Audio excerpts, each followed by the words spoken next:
So you've maybe had great success with an initial pilot of Microsoft Copilot. Perhaps you've prepared and you've had those complex discussions around what is semantic indexing, how does semantic search, and how does Copilot work with your amazing initial audience. They understand it, they're supporting it, and they're rolling this out in a broader sense in their day-to-day efforts. So they've changed the way they work. Now you want to take that success and you want to scale it across the rest of the organization. To do that, what we need to make sure of is a few quick things.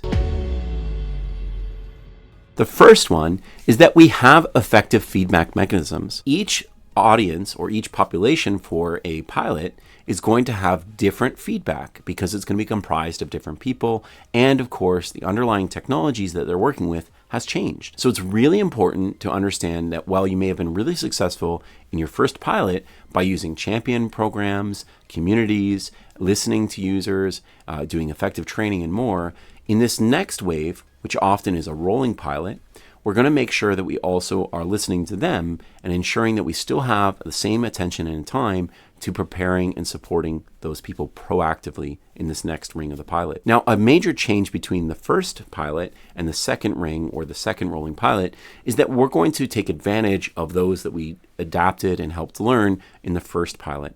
They're going to be our center of our champion community, and they're certainly going to be the people reach out to when they're looking for help and advice. We're going to make sure that they understand what this next pilot ring looks like and how they can support it and what we're asking them to do to help us out. The second big thing here is while feedback and changing your approach is important, we do have to acknowledge that performance is also going to change. In your initial pilot group, it's a relatively new tool, and so you are learning how to educate and support your audiences internally, and they are themselves learning what's working and what's not. During this cycle, you're going to want to adapt your training material. You're going to want to adapt a bunch of different content in terms of communications, tips, tricks, etc., because there's been enough change from that initial, maybe a couple months period to now, where you really need to make improvements to the way you did your initial pilot. Please don't just copy paste your pilot framework and use the exact same training for this next pilot audience. It will most likely be a little bit out of date. As an example, within a 3-month time period, if that's how long your initial pilot is, you will probably have already had some changes to the underlying Microsoft tools they're using. Microsoft Teams might have had some updates, Outlook had some updates, Microsoft SharePoint did, etc. You also probably have some changes in Copilot itself. Copilot has become richer, has new capabilities where you can use images and other things like that. And so as these improvements to Copilot come, you're going to want to make sure that you're adapting your training. This is another reason why in the pilot experiences, I really encourage that our training should be designed so that it's about the outcome, not the technology. By making it about working with documents better or making meetings better as an example, what that means is it's much easier to adapt little changes to that training material without having to revisit entire chunks of the training. Makes it really easy to prepare for this next wave, but more importantly, allows this champion community to share other opinions and ideas to improve the content around this training. On the tips and tricks especially that you've probably captured and learned and listened to during this initial pilot, have those same people, often who've shared them or just part of that pilot audience, have them share this next wave of tips and tricks instead of a central senior leadership team or IT in the next ring or the next rolling pilot for Microsoft Copilot. The reason that's really helpful is because what people do is they learn from one another. They don't really learn from managers in IT. They learn from peers 80% of the time. And so if they're going to learn from peers, we want to make sure that those same people that we've intentionally designed for that initial pilot audience, that they are ready to listen and answer and support questions. So that becomes a really key part for scaling not just this ring, but every rolling pilot that comes after that. When you have something like a Microsoft Copilot experience rolled out in an organization, you are now starting to see ways in which we can improve the experience for end users. This is important because we have also learned, very importantly, we've learned things that don't work.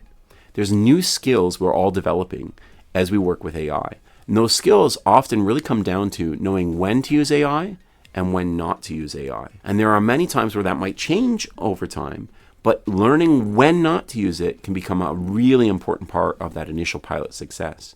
And when we roll out the next wave of pilots, we can use that information with context cues and more so that the next audience understands when not to use it. And maybe we're not ready to formalize that in policies or things like that, but at least we can do is we can share that effectively with this next audience so that they can avoid making mistakes and feeling dissatisfied when they use it for a scenario that doesn't really resonate or work. And the last comment that I have here is that, of course, the licensing, the costs, and the security posture that you need to take is going to increase as your population increases. So the same things you did in data monitoring for your pilot needs to be hopefully at a service level, a recurring thing that just happens regardless of pilots and projects. It's just an ongoing cost that's well maintained and managed. And if you haven't automated a lot of those tasks, now is the time to do that optimally before you do scaled pilots across your organization. Because while that initial pilot can have lower risk, because maybe you trust those people,